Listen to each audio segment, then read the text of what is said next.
बिस्मिल्लाहिर्रहमानिर्रहीम रब्बी यस्सिर वला तुअस्सिर वतम्मिम बिल खैर।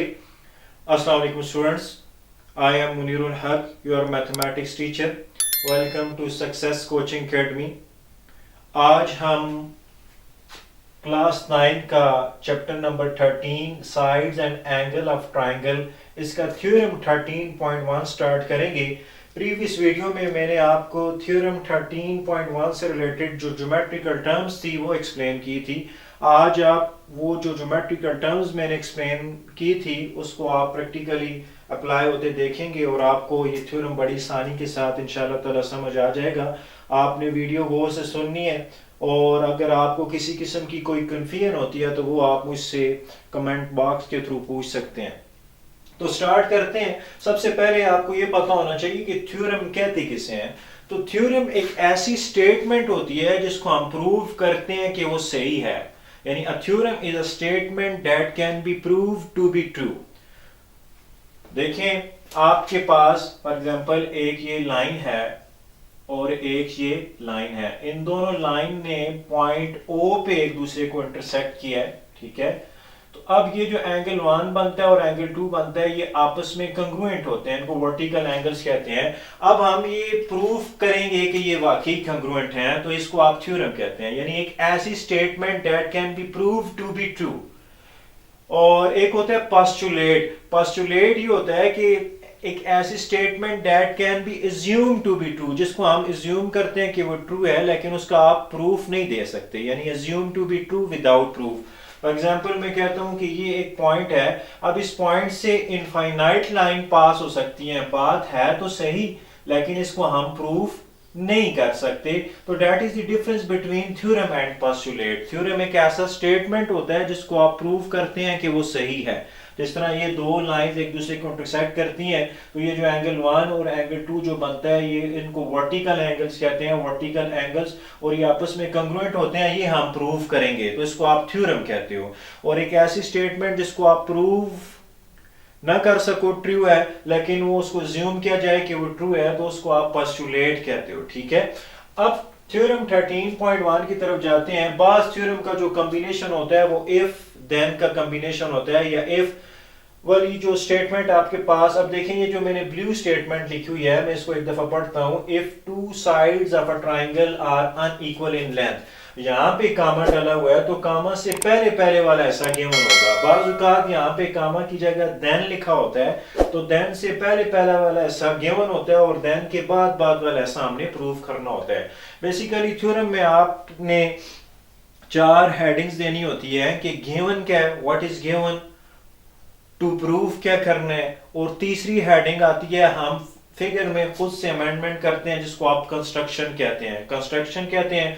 और चौथा जो होता है वो स्टेटमेंट्स और रीजंस, प्रूफ। फिर हम प्रूफ में हम चले जाते हैं और उसमें स्टेटमेंट्स और रीजन होते हैं। यहाँ पे जो भी हम बात लिखते हैं आगे उसकी रीजन देनी पड़ती है। तो ये 4 चीजें आपने थ्योरम में याद रखनी है। हर थ्योरम में गिवन क्या है ये लिखना होता है, पहली हेडिंग ये है। दूसरी ये है कि टू प्रूव क्या करना है, ठीक है। और तीसरी बाज़ औक़ात हमें फिगर में अमेंडमेंट करनी पड़ती है जिसको आप कंस्ट्रक्शन कहते हैं। और चौथा, फिर चौथी हेडिंग होती है प्रूफ की और उसमें स्टेटमेंट्स और रीजंस आती हैं। अब ये जो थ्योरम है, ये जो ब्लू लाइन में मैंने आपके सामने लिखा है, तो कामा से पहले पहले वाला ऐसा गिवन है और कामा के बाद वाला ऐसा जिसको मैंने ब्लैक कलर से लिख दिया, इसको प्रूव करना है। अब मैं थ्योरम को दोबारा पढ़ता हूं। कहता है if two sides of a triangle are unequal in length, कहते हैं अगर किसी ट्राइंगल की 2 साइड आपस में अनइक्वल हो। अब मैंने आपको बताया हुआ है कि ट्राइंगल एक ऐसी फिगर होती है जिसकी 3 साइड्स होती हैं और 3 एंगल्स होते हैं। तो कहता है ट्राइंगल की अगर 2 साइड्स आपस में इक्वल नहीं है, ये देखिए सबसे पहले तो मैं ट्राइंगल कंस्ट्रक्ट करता हूं। तो ये मैंने आपके सामने ट्राइंगल बनाई हुई है, ट्राइंगल ए बी सी। अब इस ट्राइंगल की 3 साइड है, एक साइड ए सी है, एक बी सी है और एक ए बी है। कहता है अगर किसी ट्राइंगल की 2 साइड्स अनइक्वल हो, यानी आपस में बराबर ना हो, एक बड़ी हो और एक छोटी हो, तो मैंने देखे हमें गिवन मिल गया। गिवन हमारे पास क्या है, this is the symbol for triangle. In triangle A B C, measurement of angle A, measurement of side AC is greater than measurement of side AB। मैंने साइड जो AC है ये देखने में भी बड़ी नजर आ रही है, इसको मैंने ग्रेटर ले लिया किससे जी, साइड AB से। ये हमारे पास गिवन था। अब हमने प्रूफ क्या करना है, प्रूफ कहते हैं ये करो the longer side has an angle of greater measure opposite to it. यानी क्या मतलब इस बात का, कहते हैं कि अगर किसी ट्राइंगल की दो साइड्स आपस में अनइक्वल हैं, बराबर नहीं है, तो जो लॉन्गर साइड है उसका अपोजिट एंगल ग्रेटर होगा शॉर्टर साइड से। ये आपने प्रूफ करना है। अब आप देखें जो लॉन्गर साइड है AC, उसका अपोजिट एंगल आपके पास एंगल B है, तो एंगल B को आपने ग्रेटर प्रूव करना है AB साइड का अपोजिट एंगल C से। तो यही देखिए मैंने लिखा हुआ है to prove angle B is greater than angle C। तो ये आपके पास गिवन था और ये हमने प्रूव करना है कि angle B is greater than angle C, ये हमने प्रूव करना है। और गिवन क्या है कि side AC is greater then side AB। एक दफा फिर मैं रिपीट कर दूं, थ्योरम में ये कह रहा है कि अगर किसी ट्राइंगल की दो साइड अनइक्वल हो तो जो बड़ी साइड का अपोजिट एंगल है वो बड़ा होगा छोटी साइड के अपोजिट एंगल से। तो AC is greater then AB, ये हमने गिवन ले लिया, ठीक है। साइड AC बड़ी है साइड AB से। अब हमने प्रूफ ये करना है कि AC का जो अपोजिट एंगल है which is angle B, that angle is greater than opposite angle of side AB which is angle C. So angle B is greater than angle C. अब इस फिगर में हमने कंस्ट्रक्शन करनी है। अब आपको किस तरह पता चलेगा कि क्या कंस्ट्रक्शन करनी है, तो ये कंस्ट्रक्शन वाला स्टेप आपने माइंड में रखना होगा। इस थ्योरम की आप अप्रोच पेज पे लिख लें। इस थ्योरम की अप्रोच ये होगी कि हमारे पास दो ट्राइंगल्स बनेगी। हर थ्योरम की अप्रोच में आपको बताऊंगा और उससे बड़ी आसानी हो जाएगी। तो थ्योरम 13.1 के साथ छोटा सा एक पेज लगा लें और उस पर लिख लें। इस थ्योरम की अप्रोच ये है कि इसमें दो ट्राइंगल्स हमने बनानी होगी। फिलहाल एक ही ट्राइंगल बनी हुई है, तो कंस्ट्रक्शन में कोई हम ऐसा काम करेंगे एक और ट्राइंगल बन जाए, और वो ट्राइंगल हो भी कैसी, आइसोसेलेस ट्राइंगल हो। तो हमने इस थ्योरम में आइसोसेलेस ट्राइंगल बनानी होगी, ठीक है। और आइसोसेलेस ट्राइंगल का जो रिजल्ट है वो इस्तेमाल करना होगा। अप्रोच में आप ये बातें लिखें कि इसमें हमने आइसोसेलेस ट्राइंगल बनानी है और आइसोसेलेस ट्राइंगल वाला रिजल्ट हमने लिखना है। वो मैं आपको बताऊंगा वो रिजल्ट क्या है, वो मैंने आपको पहली वीडियो में बताया था। और उसके बाद हमने एक्सटीरियर एंगल जो है उसका रिजल्ट इस्तेमाल करना है। तो ये तीन बातें आप इस अपने पास लिख लें। मैं यहाँ पे लिख भी देता हूँ कि आपने आइसोसेलेस ट्राइंगल बनानी है, इस थ्योरम की अप्रोच में लिख रहा हूँ, और आइसोसेलेस ट्राइंगल का जो रिजल्ट मैंने बताया है वो आपने लिखना है। और उसके अलावा जो एक्सटीरियर एंगल का रिजल्ट है वो आपने यूज करना है। तो बड़ी आसानी के साथ ये थ्योरम प्रूफ हो जाएगा। तो एक्सटीरियर एंगल वाला रिजल्ट आपने यूज करना है। तो अब मैंने यहाँ पे कंस्ट्रक्शन में क्या किया, देखिए मैं पॉइंट जो साइड AC है, ये जो साइड AC है इस पे मैं एक पॉइंट लेता हूँ, पॉइंट D। ये मैंने पॉइंट D ले लिया। अब पॉइंट D को मैं पॉइंट B से जोड़ देता हूँ, मिलाता हूँ, ठीक है। ये पॉइंट D को मैंने पॉइंट B से मिला दिया। तो अब ये जो कंस्ट्रक्शन मैंने ये करनी है कि ये मैंने साइड AC पे एक पॉइंट लिया, पॉइंट D। वो पॉइंट इस तरह का हो कि A से D तक डिस्टेंस और A से B तक डिस्टेंस आपस में कंग्रुएंट हो जाए, यानी ये दोनों साइडें आपस में इक्वल हो जाएं। इसको थोड़ा सा और ताकि फिगर में बिल्कुल क्लियर नजर आए कि ये दोनों आपस में इक्वल हैं, तो इसको आप ये पॉइंट आप D कह दें, इसको आप पॉइंट D कह दें। तो देखिए मैंने कंस्ट्रक्शन क्या किया है, फ्रॉम AC, यानी ये जो AC लाइन सेगमेंट है, वी टेक AD, हमने ये AD लिया, लाइन सेगमेंट AD ली, कंग्रुएंट टू AB, जो AB के कंग्रुएंट है, join B to D, B को D के साथ ज्वाइन कर दिया, so that triangle ABD is an isosceles triangle. तो ये आपके पास आइसोसेलेस ट्राइंगल बन गई। ये कंस्ट्रक्शन है। तो मैंने देखे अप्रोच में लिखा हुआ है कि आपने आइसोसेलेस ट्राइंगल बनाना है, तो हमने आइसोसेलेस ट्राइंगल बना दिया है। अब इसको मैं नाम दे देता हूं, इसको मैं एंगल 1 का नाम दे देता हूं। ये जो एंगल बन रहा है इसको मैं एंगल 1 का नाम दे देता हूं, और ये जो एंगल बन रहा है इसको मैं एंगल 2 का नाम दे देता हूं। अब प्रूफ की तरफ जाते हैं, स्टेटमेंट्स और रीजंस में। तो ये अप्रोच अब मैं मिटा रहा हूं आपके सामने। ये आपने याद रखना है कि पहले हमने आइसोसेलेस ट्राइंगल तो बना दी, अब दूसरा ये आइसोसेलेस ट्राइंगल थ्योरम वाला रिजल्ट हम यूज करेंगे, और उसके बाद एक्सटीरियर एंगल थ्योरम वाला हम रिजल्ट यूज करेंगे, तो ये थ्योरम प्रूफ हो जाएगा। तो पहला रिजल्ट हमने इस्तेमाल कर लिया है। अब देखें ये यहां पे आपके पास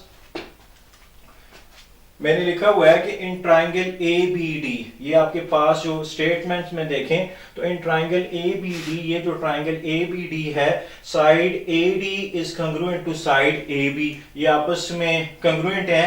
ये क्यों कंग्रुएंट है? हमने ये कंस्ट्रक्शन की है खुद से, इसकी रीजन में आप लिख देंगे कि ये हमने कंस्ट्रक्शन की है। अगर अब दो ट्राइंगल की दो साइड आपस में कंग्रुएंट हैं तो उनके अपोजिट एंगल्स भी कंग्रुएंट होंगे, ये रिजल्ट था जिसकी मैं बात कर रहा था। तो ये मैंने वर्किंग रूल्स में आपको ये रिजल्ट बताया। ये आइसोसेलेस ट्राइंगल का रिजल्ट है कि किसी भी आइसोसेलेस ट्राइंगल की अगर दो साइड्स आपस में इक्वल होती हैं, कंग्रुएंट होती हैं, तो उनके अपोजिट एंगल्स भी कंग्रुएंट होंगे। तो आप देख सकते हैं कि AD is congruent to AB। अब AD का जो अपोजिट एंगल है एंगल 1, ठीक है, AD का opposite angle angle 1, that is congruent to angle 2। तो जो AB का अपोजिट एंगल है, तो ये भी देखिए मैंने लिख दिया है angle 1 is congruent to angle 2। तो इसकी रीजन आप क्या लिखेंगे कि angles opposite to congruent sides are congruent, यानी जो कंग्रुएंट साइड्स के अपोजिट एंगल्स होते हैं वो भी कंग्रुएंट होते हैं। तो ये आइसोसेलेस ट्राइंगल वाला रिजल्ट हमने इस्तेमाल कर दिया। तो अप्रोच में मैंने आपको कहा था कि तीन बातें ज़हन में रखनी है। पहले ये कि कंस्ट्रक्शन में आइसोसेलेस ट्राइंगल बनानी है, वो हमने कर ली। दूसरी बात ये कि जो आइसोसेलेस ट्राइंगल वाला रिजल्ट है वो इस्तेमाल करना है, तो वो हमने इस्तेमाल कर लिया। अब जो तीसरा रिजल्ट है एक्सटीरियर एंगल वाला, वो हमने इस्तेमाल करना है। तो अब देखें, एक ट्राइंगल मेरे पास बन रही थी ABD, अब एक और ट्राइंगल भी मेरे पास बन रही है, ये ट्राइंगल बन रही है BC और D। अब आप चेक करें तो BC और D में जो एंगल 2 है ये एक्सटीरियर एंगल है। एक्सटीरियर एंगल क्या होता है जी? ट्राइंगल की किसी भी साइड को बाहर की तरफ बढ़ाएं। तो आप ये देखें, ये जो ट्राइंगल BDC की साइड CD है, इसको मैं प्रोड्यूस करूं, ये मैंने प्रोड्यूस किया है, ये बाहर की तरफ रहा है। तो ये जो एंगल बना है आपके पास एंगल 2, ये आपके पास एक्सटीरियर एंगल है। किस ट्राइंगल का एक्सटीरियर एंगल है? ट्राइंगल BDC का एक्सटीरियर एंगल है। अब ये जो एक्सटीरियर एंगल है, इसके साथ जो मिला हुआ ये एंगल है, इसको तो इसके बारे में तो हम कुछ नहीं कहते, लेकिन ये जो एक्सटीरियर एंगल ये 2 है, ये एंगल C से भी बड़ा होगा और एंगल D, B और C से भी बड़ा होगा। यानी इस एंगल से और इस एंगल से एंगल 2 क्या होगा? बड़ा होगा। तो ये देखें, ये this is called exterior angle result. ये जो एक्सटीरियर एंगल रिजल्ट है वो है। तो अब देखें, in triangle BCD angle 2 is greater than angle C। इसकी रीजन क्या है कि एक्सटीरियर एंगल, ये जो एक्सटीरियर एंगल का रिजल्ट है वो हमने रीजन में लिखना है कि exterior angle is greater then, वो बड़ा होता है, is greater then her non adjacent interior angle. Non adjacent mean जो इसके साथ मिला हुआ ना हो, ठीक है। तो एक्सटीरियर एंगल जो है, ये जो एंगल 2 है, ये नॉन एडजेसेंट। अब एंगल 2 के साथ जो मिला हुआ एंगल है वो एंगल D है, ये वाला एंगल BDC है। इसको छोड़ के ये जो नॉन एडजेसेंट एंगल है, इन दोनों से ये एक्सटीरियर एंगल क्या होगा? बड़ा होगा। तो एंगल 2 जो है वो एंगल C से भी बड़ा होगा और एंगल 2 जो है वो एंगल B से भी बड़ा होगा। तो हमने यहाँ पे ये वाला रिजल्ट इस्तेमाल कर लिया कि एंगल 2 जो है वो बड़ा है एंगल C से। अब आप इसको इक्विवेलेंट 1 कह दें, ये आपके पास 1 है और ये आपके पास, इसको आप 2 कह दें। अगर आप 1 और 2 को गौर से देखें तो आपको यहां से देखें एंगल 1 और एंगल 2 आपस में कंग्रुएंट हैं, आपस में बराबर हैं और एंगल 2 बड़ा है एंगल C से। तो इट मींस कि एंगल 1 भी एंगल C से बड़ा होगा, क्योंकि एंगल 1 और एंगल 2 कंग्रुएंट हैं और 2 बड़ा है एंगल C से। तो इट मींस कि एंगल 1 भी बड़ा होगा एंगल C से। तो ये रिजल्ट हमने इक्वेशन 1 और इक्वेशन 2 को सामने रखते हुए लिख दिया। तो इसकी रीजन में लिख देंगे फ्रॉम 1 एंड 2, यानी 1 और 2 से ये बात हमें पता चलती है। फ्रॉम 1 एंड 2, 1 एंड 2 से ये आपको बात पता चलती है। अब देखें, ये जो स्टेप है इसको समझने के लिए आप ये देखें कि जिस तरह मैं कहता हूं जी 5 इज ग्रेटर देन 3, ठीक है।